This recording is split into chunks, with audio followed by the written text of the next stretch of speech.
Edmund Nielsen Woodwinds has been serving the double reed community for 70 years. Nielsen sells a wide variety of oboe, oboe d'amore, English horn, bassoon, and contrabassoon reeds and cane, as well as reed-making accessories, reed cases, and lafrex. And of course, they have the classic Nielsen wedge knife, which features a double hollow ground with a choice of handle size. In addition, they have many other knives available. Nielsen has long been known for their large Heckel bassoon bocal inventory. Fill out their online trial form to start a trial and find the perfect Heckel bocal for you. For all your double reed accessories, Nielsen is ready to help you. Hey bassoonists, are you looking to ramp up your reed making? Well, Barton Cane has the solution for you. They offer over 60 variations of precision gouged, shaped, and profiled bassoon cane.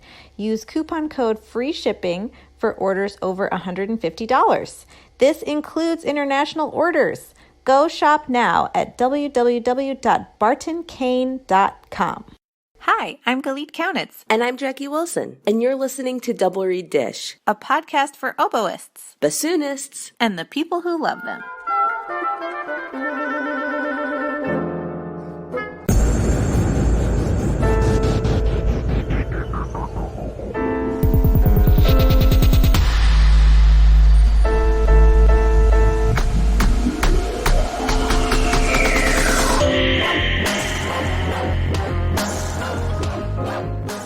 Okay, so what are we talking about today? It's gratitude for our teachers. Like, we've all had that one who just went above and beyond and really stepped up and helped us out in a significant way. Mm-hmm. And we got some really beautiful submissions, and I can't wait to read those. But what teacher, like, do you have an experience that you would like to share with a teacher who really stepped up to the plate for you? I mean, probably most of us have a million stories like this because that's kind of the nature of the private teacher relationship. Oh, yeah. But one thing that really came to mind was during my master's degree, financially, Chris and I, we had just gotten married. It was like the leave and cleave financial part of young adulthood. I have never heard that phrase before. And we were just really strapped. Boston is an expensive city. And so my vocal situation at that time was not fantastic. And I'm not going to say the brand or anything, but what I will say is that it was clear that my equipment was holding me back from being able to do everything that I wanted to do in terms of nuance. It was time to upgrade. Mm-hmm. And I could not afford the upgrade. And so Dr. Matthew Ruggiero, who was my teacher at the time, and the founder of the Boston Woodwind Society, had founded these competitions in the names of his principals during the time that he was in the BSO. So the Gomberg Oboe competition, the Dwyer flute competition, etc. And so the Sherman Walt bassoon competition was coming up, and he was like, you know, you need to enter that. And if you were to win, the prize money could be a way for you to fund this vocal purchase. And I was like, okay. And so practiced, went to the competition, fell on my face. Last place was like laughing at me 8 miles behind last place. So after the competition, like, he announced the winners and they got their prize money. And then he was like, he was this old Italian man. He goes, Jacqueline, the society also decided to award a honorable mention. And so we're giving you this prize money in the exact amount of a new vocal. Oh my God, that is beautiful. It would have been I should put it on my CV as dishonorable mention. It was not a good performance, but it was an A for effort. I think what is clear is that he went to the board or the powers that be or his own pocketbook, who knows, but said, this girl needs an upgrade. She cannot provide it for herself. Can we help her out? And helped me fund this upgraded vocal purchase. And I don't know how it happened, but he made it happen. And that's one of the memories that came to mind when we thought about teachers going the extra mile and just pulling a rabbit out of the hat. So, yes, much love, Matthew Ruggiero. Oh, that is such a beautiful, beautiful gesture. Yeah. And it wasn't even like he just gave it to you. You know, he asked you to work for it and you did, and you can't control the outcome, but he appreciated your effort and he decided to reward your effort. Oh, I'll never forget. I walked out. He was waiting outside the competition and I walked out and he goes, "How did that go?" And I go, "Not good." And he goes, "I could cry."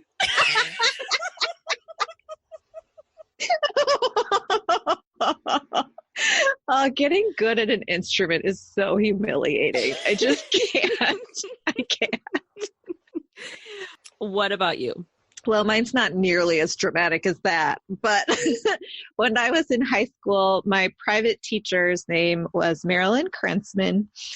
And she was an extremely hard worker and great teacher. And I frustrated her to no end. I would never come prepared. And she was just like, "Oh my God, if you would just learn the scales, it would be so much better for you." But when I finally decided to get serious, she was still there for me, thank God. And I remember like the week before my Hart School of Music audition, I got my swab stuck in my oboe and I could not get it out. It was just really stuck. And I called her and I was freaking out. I can't remember if I was crying or not, but if I wasn't full on crying, my voice was wobbling. You know, like, "Oh, can you help me?" And so she came and got the oboe. She drove it like 45 minutes away to her trusted repair person and then brought it back unharmed and in working condition so that I could have a prayer at a decent college audition. And that was such a loving gesture, especially for, you know, a student who had a history of being super annoying. You know what I mean? She just never gave up. She was like, "I'm telling you, if you just do what I say," like we all know how that is as a teacher. You're like, "They're just not doing what I say." And it's so annoying. And I was totally that person for way too long. And then when I finally like had an opportunity, I got my swab stuck in my oboe. And she was like, "God help me." So I still remember that. That was so long ago. She's a generous person and is just like a wonderful, like the exemplary teacher, you know, who just has the patience and the forethought to be like, "Okay, all right, give it to me." Don't pull it all the way through. How many times do I have to tell you? So we opened up our social media to this topic and we got some very heartwarming responses. Crying. Nicole says, "In college, our wind ensemble had a weekend of recording. I was about 3 hours into an 8-hour day playing principal and my oboe cracked. I called my teacher to see what I should do, and she told me to just come by and I could borrow one of her oboes for the rest of the project. I was in tears, simultaneously devastated and grateful. The same teacher also spent hours helping me record audition tapes at no extra charge. She's amazing." Angel. Absolute angel. Guardian angel. Yes. I have a submission from Tim Gocklin. My high school band director. He knew the colleges I was looking to apply to and that I was worried about application fees. At the time I was a junior in high school, he told me about the Interlochen Arts Camp. I was feeling apprehensive about that and not confident about applying. He told me that if I applied to IAC and got the Emerson Scholarship, he would help pay my application fees. He paid for them all. I will never forget him or what he did for me. One of the best educators I've ever had. Good was never good enough. He pushed us to be our best every day. Amazing. Both Noah and Christy want to shout out teachers who gave them extra long lessons, either because of travel or scheduling just made extra time in their week to give them extra instruction, which, as we know, we're all really busy people. And that is definitely going the extra mile, that above and beyond time. Mm-hmm. Absolutely. Noah says, in high school, I was in the green room after a youth orchestra dress rehearsal, and we had a concert that evening, and I put my oboe down and walked away. Parentheses, mistake! And when I came back, it didn't play at all, so I called my teacher at the time, and she met my mom around the halfway point in a mall parking lot with her spare oboe, and then I played that concert on that oboe. I mean, that's so beyond cool. Definitely. Our last submission comes from Tanner. In my undergrad, like many of us probably experienced at the time, I went through a period where I was not the healthiest mentally. The stress of transferring schools, overloaded credit hours to catch up, etc., had put me in a funk that I wasn't willing to accept. In one of my lessons about mid-year, it all caught up with me and I broke down in front of my professor. She canceled the rest of my lesson and not only took the time to walk me down to the counseling center, but also waited with me in the lobby for over a half hour so I could see someone and not be alone. Hands down, the nicest thing a teacher has ever done for me, and I'll never forget it. And of course, big reveal, that teacher is none other than me. No, just kidding. It's Felicia. Stop it. None of my students submitted anything. So as soon as I read that, I burst into tears. Tanner, you're making me cry. Yeah, I was in tears too because my students didn't submit anything. But no, I just want to say to everyone listening that is a very common experience. And if you're feeling like that, go ahead and open up to a trusted person. We're here to help, and we want the best for all of you. You know what I mean? 1,000%. Before we sign off on this episode, I want to give 2 quick shout outs. One, to all of our listeners who sent me double-tonguing resources. Oh my God, yes. I got several amazing resources and I'm so appreciative. And the second shout out is to the University of Nebraska Bassoon Studio, and specifically Dr. Nathan Cook, who forces his students to listen to us. I didn't know that. Yes. Well, I don't know because one of our SEMO alums, who I still keep in touch with, wrote me and was like, oh, members of the Bassoon Studio, we're talking about double reed dish. And I was like, I know her. So, though as a Hawkeye, it hurts me a little bit. I will shout out the Cornhusker Bassoon Studio. Thank you for listening, and keep up the good work. That's so awesome. Hi, guys. Hi. Stay warm. I bet you're freezing.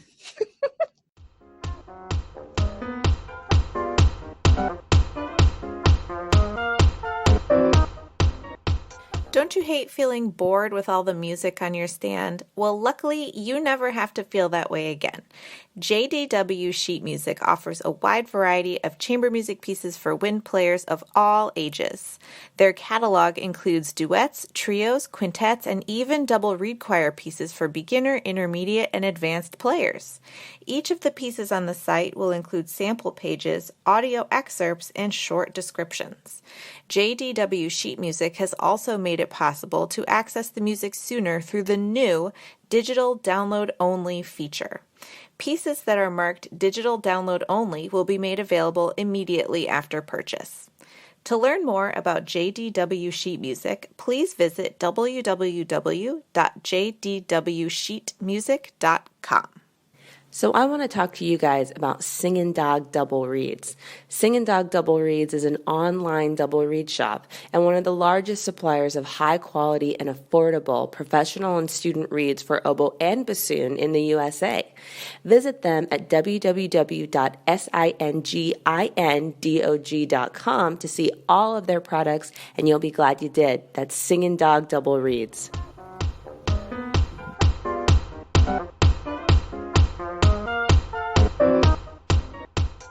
We are excited to talk to Felicia Foland, second bassoon of the St. Louis Symphony Orchestra. Welcome, Felicia. Thanks for having me. I'd love to start by asking you to tell us how you got started playing the bassoon. Oh, probably like a lot of other people by playing the oboe. I was a happy. Yeah, I know. I know. I'm smart. I bailed out. Wait for the story. Wait for it. But no, I mean, in junior high, like a lot of other instrumentalists, I'm sure it was like people were clicking along in their oboes and their flutes and their clarinets, but oh no, bassoons. So, desperate junior high band director said, come on, somebody try the bassoon. I was like, no, I love the oboe. I'm not going to play the bassoon. And I finally worked. I said, well, maybe I should try it. Just try it. Took it home. Didn't even know anything about bass clef. It's like, what's this over here? Oh, it's okay. First hurdle. But then, put on the commercial reed, got out a fingering chart, looked at the instrument, and could play every note right off the bat. And I said, oh, okay. This is better. This might be good. And, and then, I just sort of never looked back. I think I was 13, something like that. And so how did you go about getting serious about the bassoon and deciding to choose it as a career path? What was that trajectory like? It happened pretty quickly. I was very interested in music and the arts. Like a lot of students, I couldn't just do arts in my public school. I had to sort of have so many arts and so many academics, and also I had to sort of crowd and choose some things. And I definitely had a strong passion for music and the bassoon soon after I tried it. So I stayed with band and orchestra in junior high and high school, and really it wasn't really 2.5 years before I was like taking an audition for St. Louis Symphony Youth Orchestra. I'm actually originally from a suburb of St. Louis. So there were a lot of nice musical opportunities in our community, as there still are. And, then kind of getting interested in music camps in the summer. So the trajectory was sort of a la music geek in school, seeking private lessons and going to summer camps and taking regular lessons and just being involved. It kind of spontaneously grew out of that. I would love to hear more about your experience in the St. Louis Symphony Youth Orchestra, because as a young person, you were conducted by Leonard Slatkin. What was that like? Oh, it was wonderful. I'm glad you asked about that, because that's one of my big passions is our St. Louis Symphony Youth Orchestra. And it is an orchestra of young people under the umbrella of the St. Louis Symphony Orchestra. And it's a great gateway to a really professional experience, because it is really run like a professional orchestra. They're blind auditions with numbers, and you play on the stage of Powell Hall. And when you're 13, 14, or 15, or however old you are, it can be kind of an amazing experience. A lot of young people are just playing in their gymnasiums or their small school theaters. So it is a really professional environment. And Leonard Slatkin at the time was the St. Louis Symphony Orchestra's assistant conductor, and he founded the youth orchestra, which was great. It was really a learning tool for him as a young conductor, and a wonderful vision really for the whole community to have a true destination orchestra for young people. And we're really celebrating it this year because it's the 50th anniversary of the youth orchestra this year. There's some really cool special events that are going to be happening, including another great sort of institution for young musicians, which is From the Top, the radio program. Mm-hmm. They're going to be we're going to be hosting them for our May Youth Orchestra concert as the sort of big bash celebration at the end of the season for the youth orchestra. And Leonard Slatkin is writing a composition for that concert. So It's all kind of coming around here. Yeah, it's a real celebration this year. I'm so glad you asked me about it. So After high school, can you talk us through your training and educational journey on your path to professional bassoonery? Yeah, sure. I was sort of an anxious young person, so I left high school a year early. I did complete all my work. I did graduate, but I was in a rush. So I went to the Eastman School of Music for my undergrad years, kind of on the young side, and 4 years there, and then a few years off for what I like to call bad behavior. After undergrad school, I think I think people need to punctuate, you know. So that was some school of hard knocks there for a few years. Some good things happened, and it was nice. But you know, I had the nose to the grindstone. You know, went through high school really fast. 4 years at Eastman, all that, and you know, did all the standard things you do in college. You know, recital or two a year. Started taking auditions. I played extra bassoon and contrabassoon in the Rochester Philharmonic during those 4 years in Rochester. And then I just sort of wandered for a while. I ended up in Mexico, in Toluca, Mexico for a year playing in the orchestra there, the Orchestra of the State of Mexico. And the next year after that, I ended up in Jalapa in the Orchestra of Jalapa in Jalapa, Veracruz. And that was a really great 2-year journey for a very young person to, especially an American, I think, to live and work outside of the country. And I'm so glad I had that experience. So I played, you know, a variety of positions in both those orchestras, you know, contra and second in Toluca, and then I guess co-principal or whatever they called it back then in Jalapa, Veracruz. And that was great.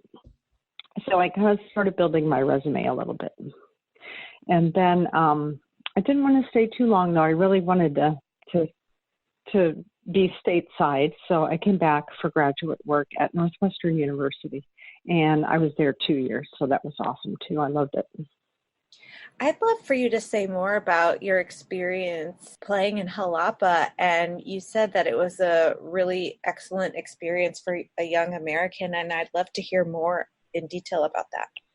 Well, I'm a person who had not traveled out of the country very much as a high school or college person. I went to Europe once, and I just didn't have a broad worldview experience. I think people get around more often and more easily these days, but in other words, I hadn't seen that much of the world. So even though Mexico is our neighboring country and it's not in some ways very far away, it is such a different culture. And I think living and working in another country is a real different sort of life destination than vacationing in another country, or even a family visit, if you will, if somebody has sort of international familial situations where family members are in different lands. I think it puts you in a different relationship with another country. And we are very privileged in this country. And sometimes I think when we're young, we don't quite realize that yet. So it was a really good growing up that I had to do as sort of a young, independent person who wasn't all that experienced. So yeah, I was having my full tilt independence, and the whole world was sort of out there. And it was a very good learning experience all around. And how did you find your way to the St. Louis Symphony? Well, when I came back from Mexico and continued my education in graduate work at Northwestern University, that was the time I set aside for myself to sort of stop work, assess where I was, and then try to decide where to go. You know what I mean? Like, what was it going to be? Was it going to be orchestra playing? Was it going to be more teaching? How was I going to how was I going to do it? Where was I going to do it? And I really had my heart set on orchestra. So I really kept it there. I had started to do some teaching when I was in college, and I had some offers for university work, and I liked some of the work I was doing at Northwestern University as mostly as like a teaching assistant and that, but I had started to teach privately, and I was very young, but I always very much enjoyed teaching. And I always think of like what my wonderful friend and colleague Todd Bowermaster, who plays third horn in St. Louis Symphony, says. He says, you know, all the things I tell my students, when I do them myself, it works out pretty good. So teaching is like this really wonderful reminder, you know. And so while working very hard to, especially in graduate school, to really examine those things that I think you sort of need to look at if you're going to compete in the orchestral world. For me, it was really developing the best kind of product I could, you know, for auditions. When you're playing with a group of, 80 to 125 people, something has to reach out in a very positive way. There has to be something that grabs your listeners. And, for me, it was making sure I had like the most, interesting, complex, beautiful sort of sound you could get, but also a sound that could go places and do many things. And in some way you have to really reach out with excellence. And then there are the other things, the things like maybe you're not so good at. For me, it was double tonguing. When I was taking a lot of auditions, this would have been like starting in the mid 80s through like maybe the mid 90s or so. People were just starting to double tongue, like kind of regularly, like believe it or not, that was not always a thing. It was kind of like, oh yeah, okay, somebody's double tonguing over there. That's kind of novel. And well, it just has become a total standard to have a light, beautiful, even, flawless double tongue. I mean, now it's just the way it is. Mm-hmm. But that was not always the case. So, I had to,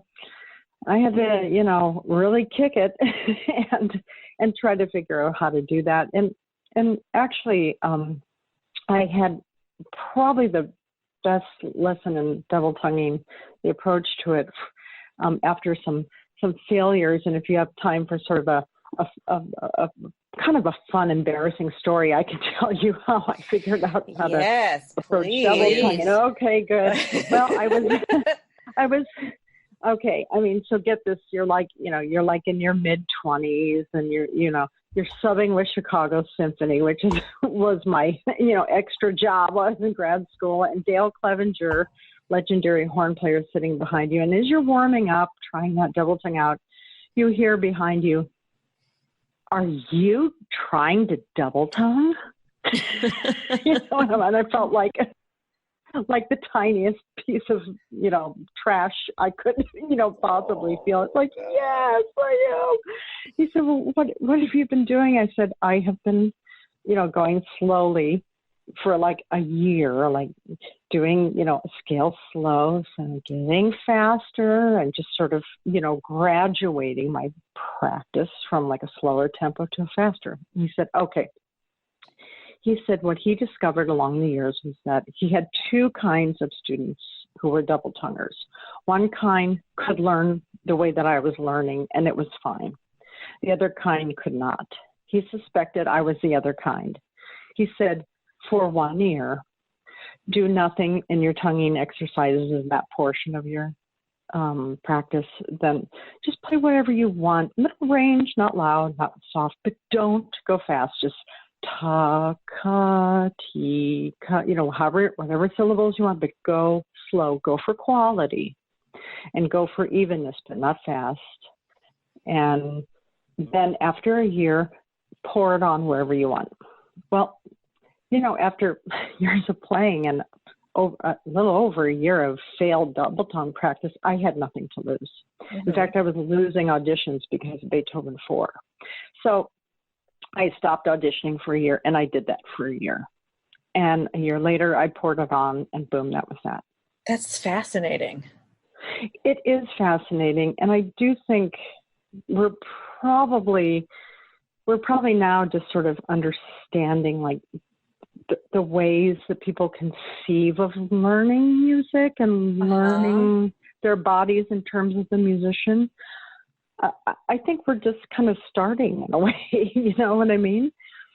And so listening to teachers, even if they're horn teachers, I mean, no one else got me there. I mean, not that they didn't, and there are a lot of books on double tonguing. I may have stumbled across it somewhere else, but probably without humiliation. Are you trying to double tongue? Oh boy.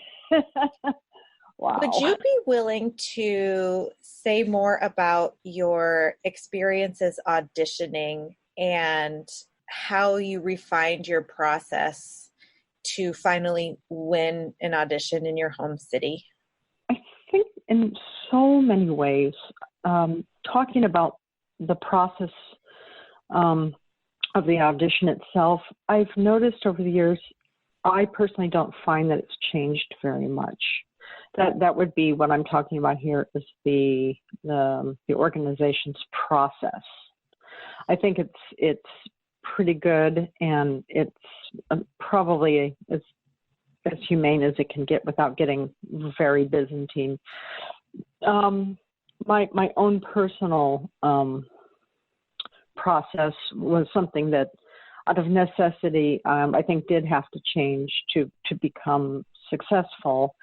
Of course, I spoke about I was doing pretty well in auditions and sort of, okay, I'm starting to make a cut, then I'm making 2 cuts, and then I'm a finalist, but my Beethoven 4 isn't good enough. It's just not. So there was that the sort of place where you have to be honest with yourself with really what needs to happen. And there are always those little corners in each of us, and they're in slightly different places. But for me, it was treating the audition like, now, not the music, but the process of the audition as kind of a competition, because it is, but not treating the music like a competition piece. I mean, it still has to sound correct, okay? It still has to sound appropriate and inevitable and sort of conclusive. It still has to be itself, But I found that what really helped me was, for myself, it was recording myself a lot. I hadn't come from sort of a feedback listening thing.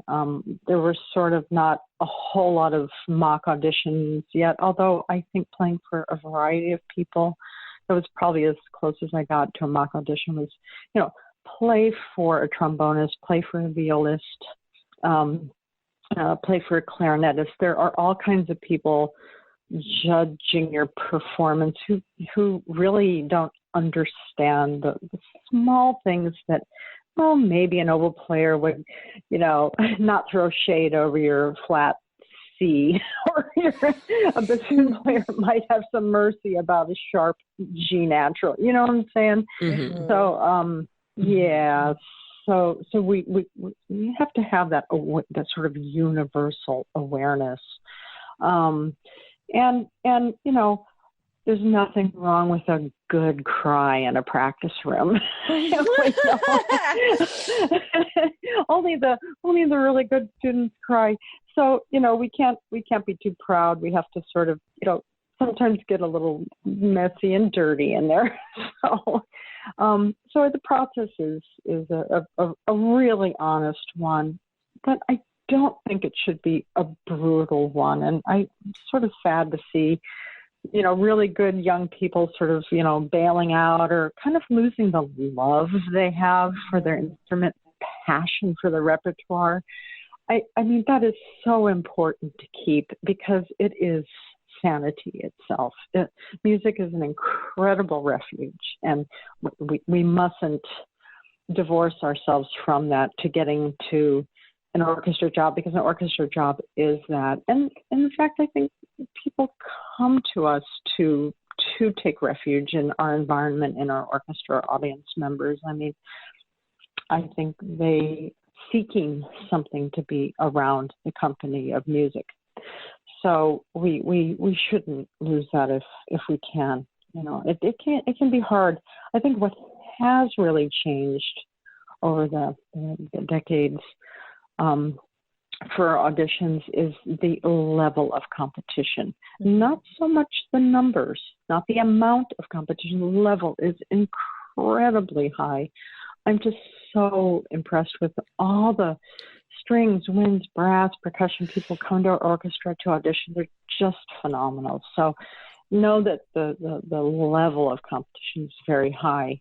So that I think that is happened because I think teaching is getting better. I think science is accompanying us better in our seeking a very high level of playing, whether it's our tuning, our recording, or the very science with which our instruments are made. So how did you find your way to the St. Louis Symphony? Well, I had been playing in, as I mentioned, some extra playing in Chicago Symphony, and I was playing some extra down here in St. Louis Symphony as well. And in both those positions, I was doing some substituting for second bassoonists who were out. So I was starting to get more second bassoon experience, but I was playing in some regional orchestras, South Bend, Indiana, and Springfield, Illinois. They were at the time kind of companion orchestras that ran with some of the same personnel and the same conductors. So one weekend we'd have one program in South Bend, and the very next weekend we'd have the same program in Springfield, Illinois. And oh my gosh, I was in the car a lot driving. People in Chicago thought I lived in St. Louis, which I didn't, and people in St. Louis thought I lived in Chicago, which I did, which was good. Anyway, so like a lot of young players today, I mean, just the combination of sort of having a home base and doing that crazy thing of trying to take the best work you could. And I had supplemented that with, freelancing out of a major metropolitan area in Chicago. And I added to that, making sure I played, in my case, it was recitals.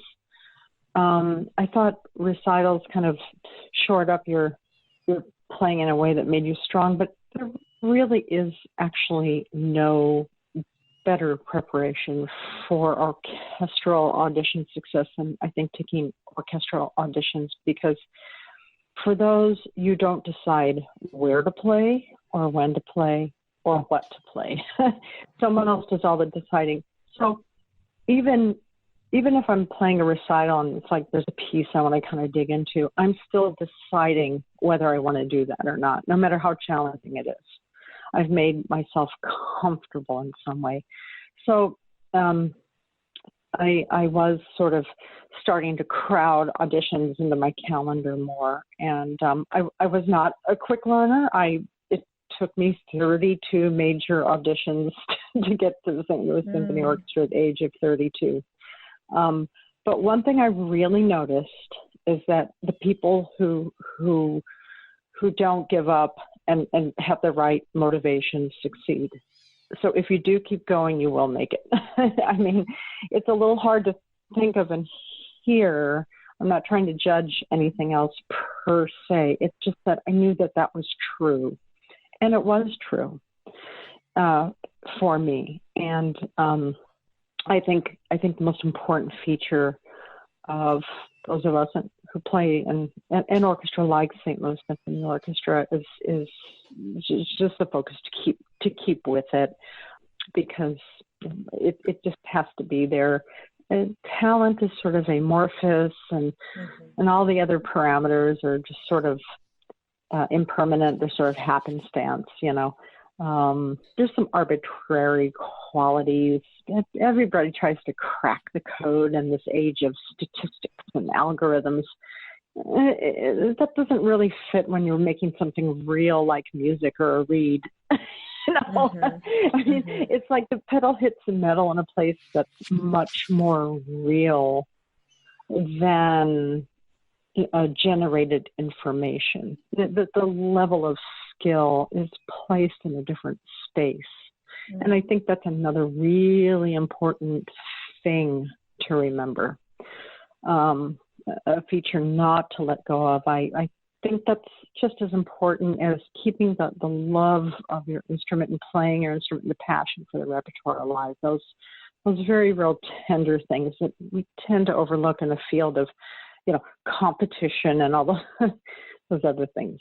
What have you learned from listening to auditions and being on the other side of that screen in terms of what makes a fabulous audition? Basically, we're trying to find the magic formula. Just said that. Yeah. Guilty. Yeah, I don't blame you. Yeah, no, it's good. It's for the really listeners. Good. For the listeners. It's great. It's the right question because you're showing that the answer is in the question. Like it's like once you are on the other side of the screen, you're no longer the candidate and so busy with what's in front of you. You can start to see it in like a naked fashion, like an out-of-body experience of a good kind, right? So you really, that's the right way to think of it. And I think there's some things that I can, tell you along the way that maybe you could put together a picture for yourself. But again, I think every piece has to sound like real music. You know what I mean? Mm-hmm. And it has to sound, really sincere. So we're talking about the qualities of communication. I notice some people come in with terrific ability, but they sort of are like trying to stultify us. You know what I mean? Look what I can do. And it's like, no, I don't want to, no. It's not supposed to be self-serving. It isn't. It's like there's a lot, I always say, especially like playing second bassoon, like I have a lot of bosses and none of them are me. So you kind of have to want to give it up a little bit. So, serve the composer, serve the appropriateness of what you're doing. But I will say that there just is something that I notice about auditioning that it's I think in general we can let the process sort of run away with us. The minute we're nervous, we're not thinking about the music because you can multitask, but your brain can actually only think of one thing at one time. Mm-hmm. So it's when you're like, oh my God, I am so nervous. Is that note shaking? Pretty soon you've miscounted something or you're just, you're distracted. So focus is a discipline and that would help sort of stay, on the rails. And then I think there's something about like really plainly speaking the music, and especially like oboe, bassoon, clarinet, probably flute too. You're probably going to be asked to play a piece of Mozart. And I know David Van Hosen always said, Mozart, too hard for adults, too easy for children. There's got to be something kind of, there has to be something sort of inevitable about your music making when people hear you play. And that's where a listener will feel really, really satisfied. That the music has to have such strong underpinnings in the elements of your, practical preparations that it yields a performance. It sounds really natural. So it doesn't sound like someone's trying to press you or, it's like a wowie. It just rather sounds like really satisfying, like walking into a really warm house on a super cold day like that. Mm-hmm. Yeah, not like bright lights, turn it on. And I think those things are probably a very sophisticated discipline and practice of, the four really important, building blocks: meter, rhythm, melody, harmony, played in a way that take the listener. And they're harder to do alone. In orchestra, I have a big benefit as second bassoon of having someone else set the tempo, someone else even set the whole tone parameter in a way, because I am matching the principal, and it means I have to do it, but I'm also not having to decide. I mean, it's sort of, while it's a group thing, I am following, and this mixture happens when you play alone in an audition. It's all you. So, but those elements are great. How can you use meter to give gravity to the music? Does the rhythm exist in consonance or dissonance? Melodic structure, how does it dictate? And then do we play with the harmonies and performance in a way that we hear these very strong elements in the music? We hear the major and minor qualities, or the qualities of a key, or a transition of a key. So sometimes you might have to shift how the intonation is expressed and delivered. Definitely harder playing alone. And especially when you're getting stuff like, the very beloved positions of second oboe and second bassoon.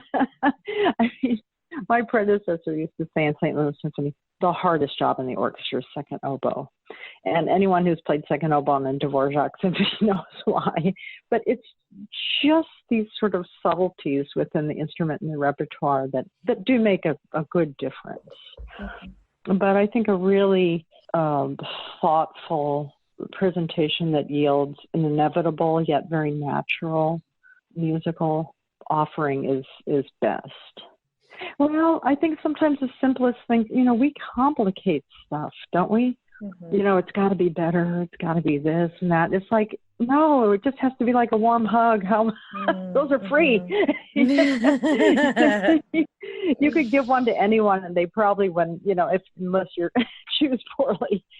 So we probably already have all those elements there. It's kind of like getting back to them.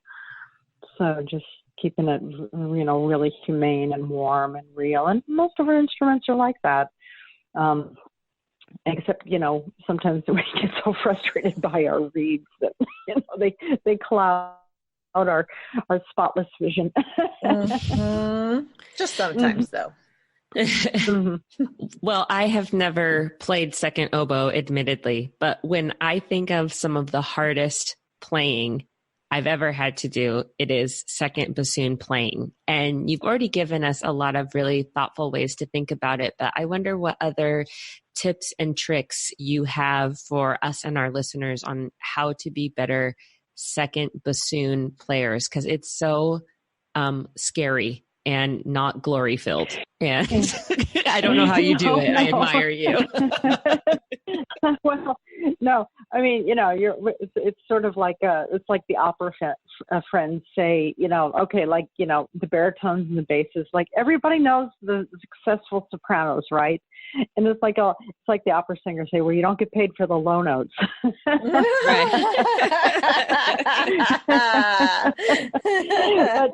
but I think what's a little bit difficult about it is that the bassoon and the oboe are so sort of clunky in the low register. It's unfriendly to the double reed articulation, and bassoon it's clumsy with the keys and the fingerings. So for second bassoon, for the performance of the repertoire, there is no doubt that, I kind of make, destination reads for certain pieces. And I hope you guys like stories, because I can really share a lot of my experiences through story time. Yes, okay. Well, we're enjoying the first season with our new conductor, Stefan Deneuve, and he's marvelous and he's wonderful. And I was very excited about his appointment. So when he came last year, after he was announced as music director designate, but before he started the season, he came and we recorded Brahms second and played it on a subscription concert.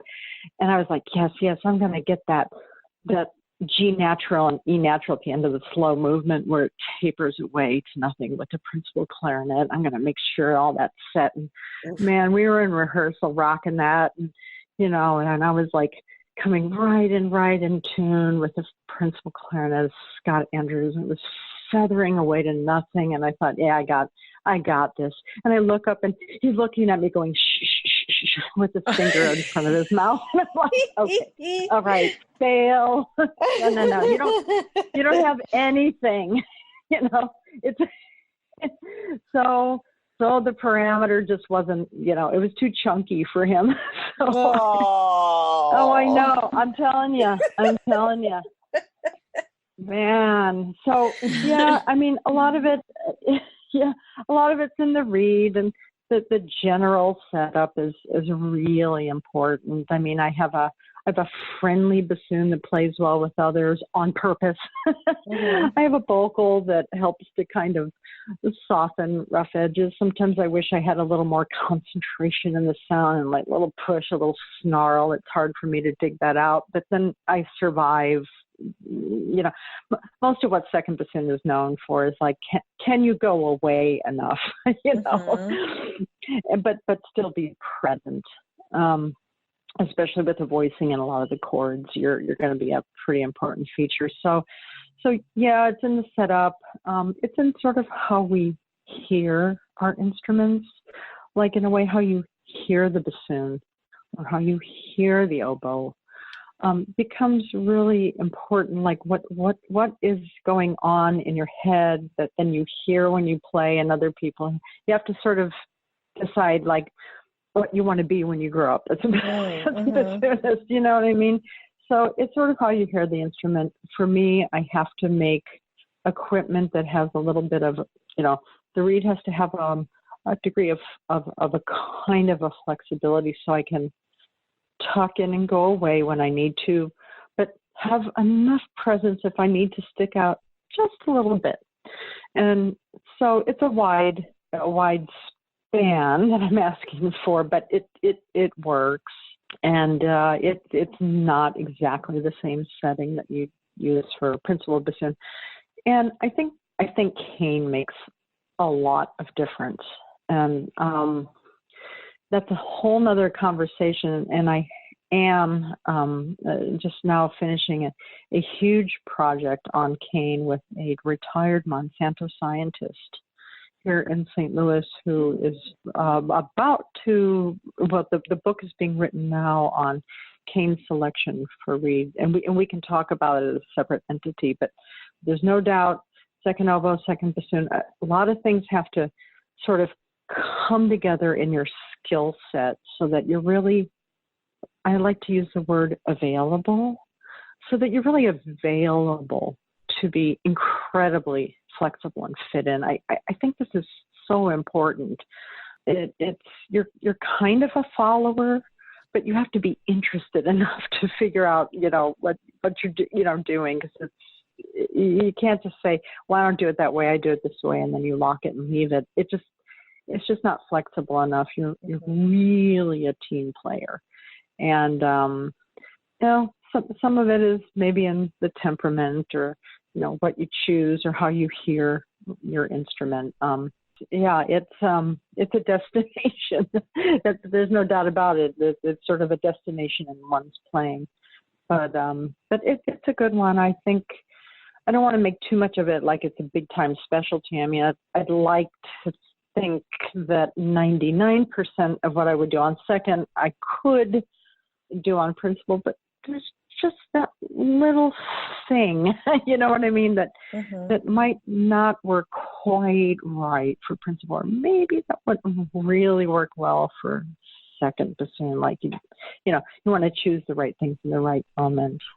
I would love to hear your thoughts on the role of the orchestra in American society today. We have a lot of rough news from some orchestras right now, and I'm just curious to hear your thoughts as an active orchestral player about what function we fill. Yeah, it's good, and it's it's a sober conversation. There's no doubt about it. Orchestras have from time to time, we can look at one case or another, or we're going through difficult chapters. And so often when we are at a concert, whether we're in the orchestra or in the audience, we're looking around, and it doesn't look very different than it looked 20 years ago, 30 years ago, 100 years ago, maybe even. And it's frustrating.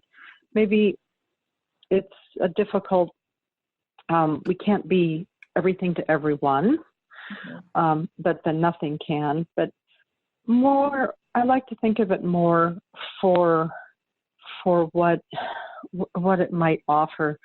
And I kind of have it in two categories: young people and older people. And again, I'm going to kind of go back to youth orchestras. I think music and learning a music for really young people is so great. I mean, think about the skills. Number one is your listening. And we just don't listen enough anymore. Listening is so important to everything. So when we're communicating, we're listening to one another. And how we say things to one another musically makes such a difference. Well, it does in our language too. And I think we're in a difficult place, the way that we're allowing ourselves to speak and be spoken to. And this is not good. I mean, if our words like that you'd hear on just a nightly news feature could be transferred into a line that you play at an audition, you'd be removed immediately for swearing on stage. You know what I mean? Like if those words were music, it wouldn't cut it. And I think this is the thing that's so great, the discipline of learning music for a young person, is that it is a consistency. It does something to our brain, learning another language, whether it's a written language in a different tongue than your mother tongue, or a musical language, which is great. So that, I think the role of the orchestra and education is vitally important because of the nature of making music. It retires, by and large, competition. It requires that we get consensus and agreement and work together, and communication, listening. And these are great things for young people. For older people, I think of when I think of older people in music, I think of sometimes our audiences. I can't tell you how many people said, "Oh, I never went to the orchestra until I was 45 years old." Right? I heard my first concert when I was 50. I hadn't heard a concert since I was in school. And I think there's just something about the quality of the offering of a subscription classical concert that I've used the word before. It's a bit of a refuge for people. I've heard it said so much. We can come here to have a certain kind of experience. Well, I mean, what is that experience? They are basically sitting in a place where they are around them is very quiet. It's dark. They don't have to do anything. In fact, they really can't do anything. And I think this is such a relief for people.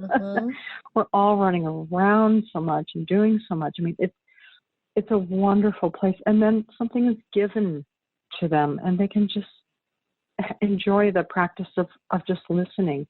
It gets to be their experience. It's not rebranded by anyone. I mean, nobody can get in there and, "Here, this is how you should feel about this." I mean, you can go to a pre-concert lecture, but once it's over, that music is your experience. And so I think of music as being a place of refuge, of beauty. It can be a place of healing. Anyone who's ever been to a funeral service or a church service, both of which might have music, know how powerful this can be. But I mean, some people just like coming to hear a Mozart Mass or Beethoven 9, or, their favorite piece that, they love because, I don't know, it played at their wedding or something. I mean, it's just so powerful. You never know when people need to hear a piece of music. While finding how to get music to more people, I think is the question of the role.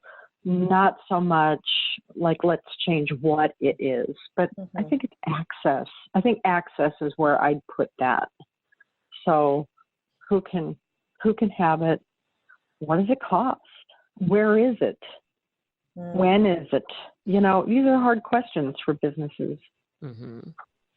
Especially businesses that produce something that, I don't want to live in a world without music, but it's not food, it's not water, it's not clothing. Right. It's more important than that in some ways, but it still isn't those things. Right. But who would want to be here without it? My God, awful. We can't even imagine. Right. Shifting gears just a little bit, I have a hypothetical question. If your new music director came to you and said, Felicia, I have run out of ideas and I need you to program one concert next season, what would you put on that concert? Oh, what a fun question. Now, we get to put on our artistic director hat. Yes. Well, yeah. Well, I'm an unabashed sucker for movie music. No apologies. That's the hill I will die on. and I really love the music of Ennio Morricone, the wonderful Italian film score writer. Less well known in America than say John Williams. About the same age. I think he's a man now in his late 80s, still alive, and he wrote all those wonderful movie scores for kind of like Italian films from like the 50s, 60s, 70s, and some popular music, and even some of the spaghetti western things that so famous with people. And I love like Gabriel's oboe from The Mission. Do you know that? Yeah, of course. Well, that's Ennio's music. Everybody knows it's so great, so tender. So I'd have to put some Ennio Morricone on,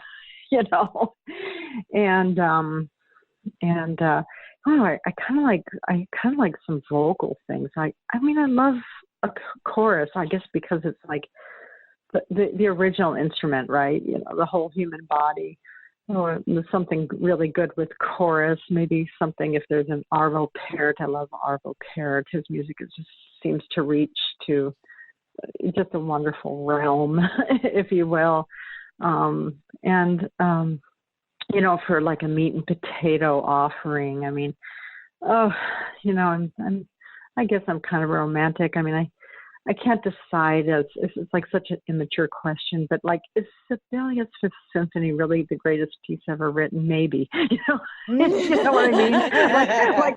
Like I still ask that juvenile question, but then there's the Elgar Enigma variations. Oh gosh, don't make me pick.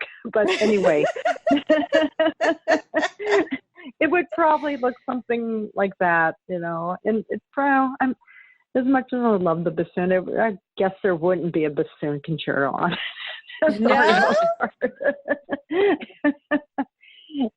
Maybe a bassoon arrangement of Gabriel's oboe. Oh, no.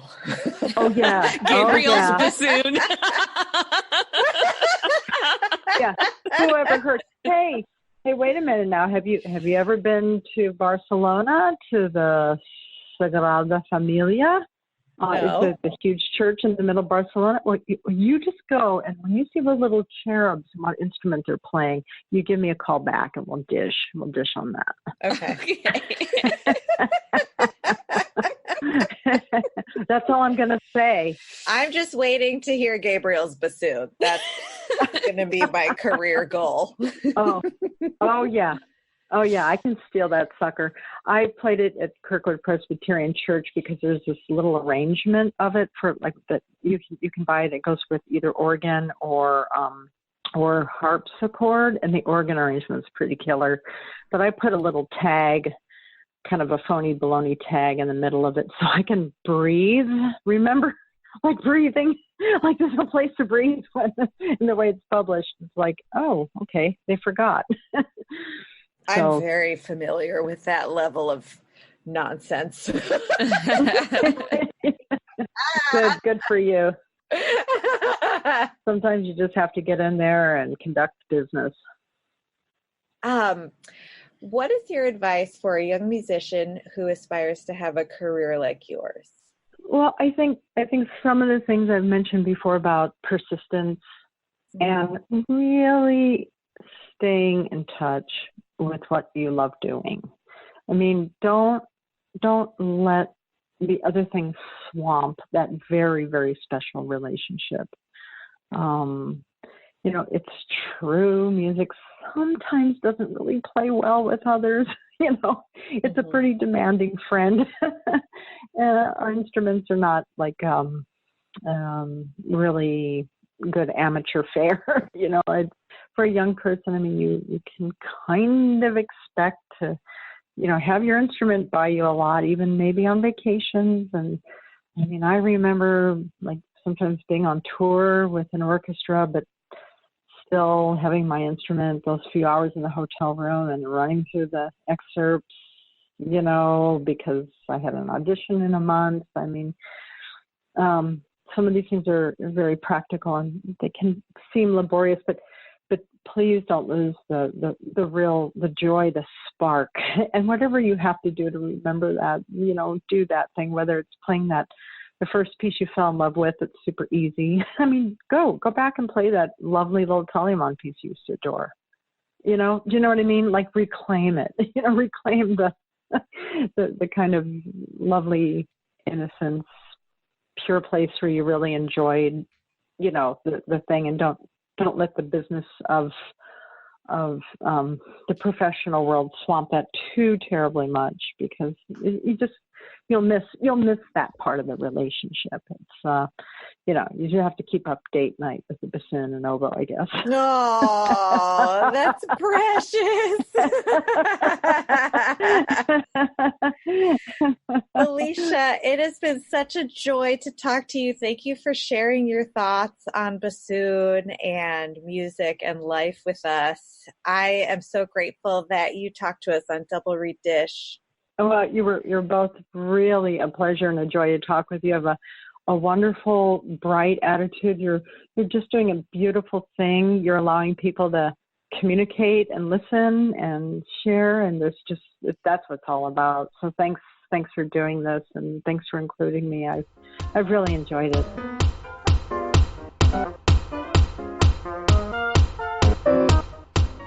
So Galit and I were just discussing, and she thinks that no one listens this far, that once the interview is over, you turn it off.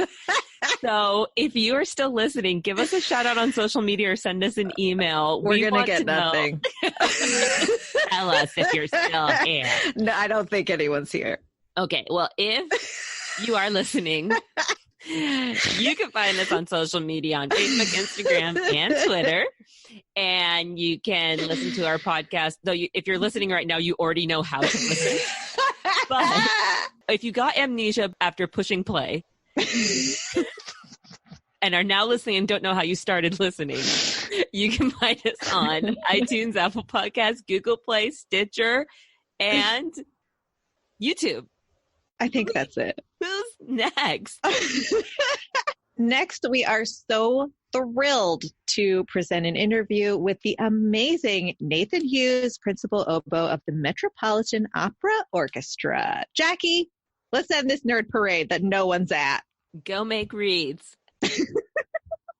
Beep, bop, boo, boo, bop.